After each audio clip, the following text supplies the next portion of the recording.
Ова е предлог законско решение кој што е во собраниска процедура, меѓутоа е на предлог на пратениците во законодавниот дом.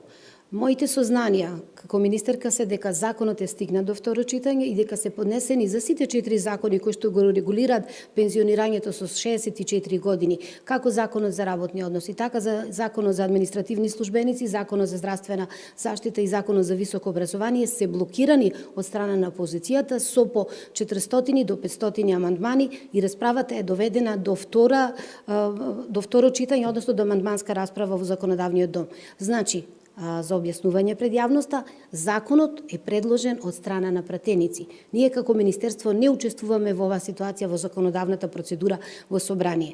Јас ги повикувам пратениците, како од власта, така и од опозицијата, да најдат решение и исход, затоа што нашите сознанија се дека сите амандмани се во суштина исти само за преместување на рокот за важење на законот. Да се договорат и ова законско решение да биде поднесено, затоа што на крајот на краиштата тоа е и нивни предлог.